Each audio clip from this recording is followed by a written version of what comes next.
Welcome to Wild. I'm your host, Robin Lavasser. They say our biggest fear is not that we are inadequate.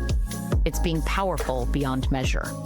In this podcast, I will share how to break through imaginary ceilings, lean into success, discovering your purpose, and understanding how to create the business and life of your dreams. From failures to triumphs and all the tactics in between, let's jump into the wild arena together.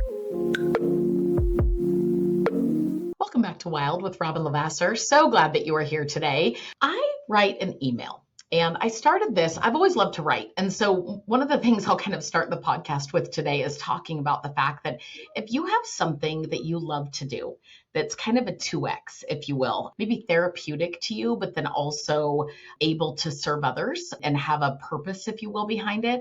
I have loved to write for a very long time. It's something that I used to do a lot more of. And I think it's been a little bit of a lost art in my world where instead you're just kind of typing emails and typing texts and talking on the phone. And so I really wanted to get back to writing / storytelling / kind of helping make moves. And when I was an originator, which I will say I'm forever an originator, I would write a letter of the heart every single month. And I absolutely loved writing a letter of the heart because it just shared a piece of me. It generally had a lesson of some sort, a story, something that hopefully, yes, came from my heart, but hopefully impacted somebody else's. And even if nobody read it, it didn't matter because it was something that I could get out on paper. Well, I decided to start something as a leader called Ripple Effect. And thank you, ChatGPT, for helping me name it. And it's really about, when you think about the ripple effect, it's, throwing a big rock into, let's call it a still lake. And no matter how big the rock, if you will, when you throw a rock into a lake, you see the ripples, right? And at some point they stop. But the goal is, right, who can create the biggest ripple, if you will, meaning that it continues to kind of permeate outwards and make a difference. And so I thought the ripple effect was so fitting for the goal of me writing little stories about things like the time that somebody taught me that if I read emails in the voice of Minnie Mouse, which I still use that lesson today, that I will feel less combative, possibly offended, frustrated, snippy back, those kind of things. And I love to write stories about not only things that have happened in my past, but things that have happened in the future or others have shared with me and are willing to let me share a little bit more with the world and kind of giving my spin on it. And so I've been writing Ripple Effect every week and it's really been this joy. And every single Monday it comes out and, people will write back. Some weeks you don't hear from anyone and some weeks, you get feedback from people that like, gosh, this was timely or this really sticks with me. Sometimes people write a whole, I wrote one a little bit referencing my dad and, people wrote back all of this wonderful stuff. I did one on my 2 grandbabies that have cystic fibrosis and, people wrote back and just shared beautiful pieces of themselves. And that's what I love in general about storytelling or really listening or engaging with people is that it often provokes, if you will, their willingness to share something with you. And isn't that the point, right? That we all share together. Well, I kind of botched during this transition that I've been in and Ripple Effect fell by the wayside. And there's so many metaphors that I want to share in this podcast about what it really means to lose momentum. Because momentum is such a huge piece. I talk about this a lot. I think we underestimate, we almost take it for granted when we have it, how hard it is to get it back once you lose it. And so I want to talk for a few minutes just about momentum in general, because I was in momentum on Ripple Effect. And that's such a small thing, but every Monday without fail, it was going out. In fact, it was generally ready on Sunday night, or I was maybe even a week ahead, and they were able to get sent out right away. And during this transition, one of the things that I chose to make a excuse for or a reason of was, I'll get back to Ripple Effect later. Well, 1 week goes by, 2 weeks go by, 3 weeks go by, 4 weeks go by. And all of a sudden I was like, enough. I have to get it back out there. And so I wrote my first one on this very thing, what it means to lose momentum. And it's such an interesting thing because you almost think people aren't even paying attention, right? I love the story that somebody shared with me once where they were like, the mom was like, why aren't you going to dance at the dance? And they were like, I don't want kids to make fun of me. And the mom said, you're not that special, meaning the whole world isn't constantly paying attention to what we're doing. So I was like, people probably haven't even noticed, but I need to get back into it. One, it's great for me and my heart, but two, I'm hoping that it definitely serves and connects with others. And so I started writing and I was like, what am I going to write the first one about in this transition? And I don't ever want it to be totally mortgage specific. And I thought losing momentum in this is a really good thing to write about. And so I think that momentum in general is one of the most underestimated forces in our lives. So when you think about your relationships having momentum, when your household having momentum, when your savings account has some momentum, when your employer or your progression at work has some momentum, when your faith has continued to have momentum, right? Forward progress, if you will, is kind of synonymous with momentum. And sometimes we don't even realize that we have it, but then you feel it big time when it's gone. And it's like, what's missing? What's lost right now? And the problem is when we're in the rhythm of something and we truly have momentum, it starts to feel easy until it's not, right? It's like, I think about jumping rope and you kind of start slow and then pretty soon you can go a little faster and you get momentum going. But then all of a sudden you maybe fail even getting that first jump on the jumping rope going 3 or 4 times. Like you can't get back into rhythm. Man, you lost momentum. And so when I think about it, something that feels natural and kind of off to the races all of a sudden felt hard. It felt a little daunting. It felt overwhelming. It felt like the easiest thing to make an excuse about for one more week. But it was still nagging me every single week. Like, you got to get Ripple done. You got to get Ripple done. You need to go back to it.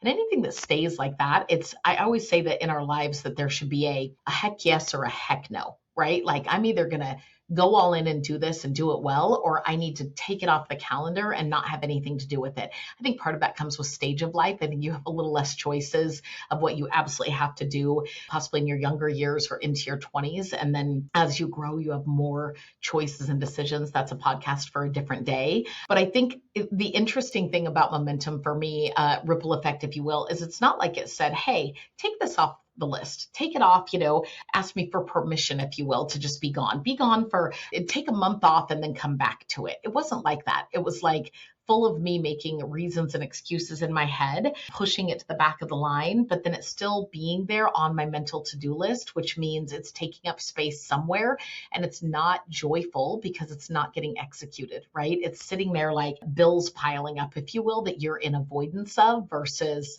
action, right? Taking action on. And avoidance anytime doesn't feel great. And when I realized it, I thought to myself, it's kind of embarrassing. Like writing an email for me and sharing my heart and telling a story, which every single day, I feel like the world is showing you and teaching you so much. Other humans are giving you plenty of lessons, i.e., things that happen at work, circumstances, home, all of those things. There's plenty of things for all of us to speak about, to share, whether it's a small story, a funny little story, whatever it may be. It's all there. The data's there, but I wasn't committing the time. And so I had to get back to it.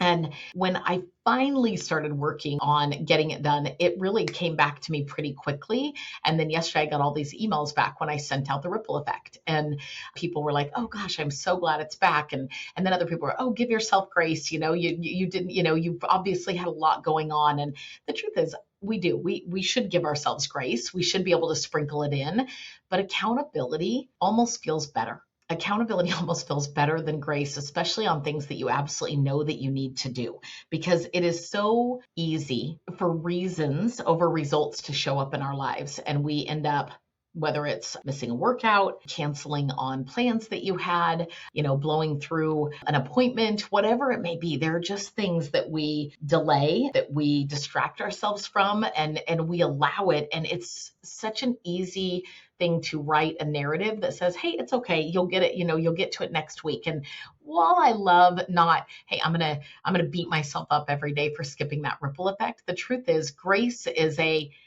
you didn't get it done today, but like, let's get it done tomorrow, right? Like if this is a priority, get it on the calendar, take actionable steps, hold yourself accountable, and don't miss. Because the moment you get it started again, the moment you hit that gym again, the moment that you get ahead of paying off your credit cards every single month, the moment you're, getting ahead again of getting back on track to doing a budget in your household, the moment you get ahead again on making prospecting calls in anything in sales in general, right? Lending, real estate, the moment you get ahead again of following the right process process and checklist with every single client on a consultation, all of a sudden it starts to come back to you. But to build momentum, you've got to start doing it over and over and over again. And what's really interesting is it feels so much better to get it done than to skip it. It's so temporary to say, I don't have time right now and skip something, but you don't feel good about it later. But when you get it done, even if you didn't want to, you always feel a sense of pride later because you battled yourself, right? And you won. You ultimately won. You rewarded yourself with taking action. So I think that one of the things is none of us are trying to be perfect, but we are trying to be consistent. And even when it's not convenient, even when there's a lot on your plate, even when you're not at your best, small actions will sustain momentum for sure. And sustained momentum will create the results that you want. And so when people got back to me yesterday and said, I needed this today, I'm so glad it's back. I love sharing pieces of that. Now, there's no paycheck that comes with ripple effect or no big, impact or those kind of things. But I like to share and I like to feel connected. And I think it allows for me on a bigger reach in my leadership role to connect with more people and show them that, hey, I'm sharing a piece of my heart and I love to hear back from them at the same time. Skipping it didn't have me feeling good. It was almost like I was skipping a workout. Putting it back on the calendar, I was like, and we're back. Let's go. Let's get this stuff done.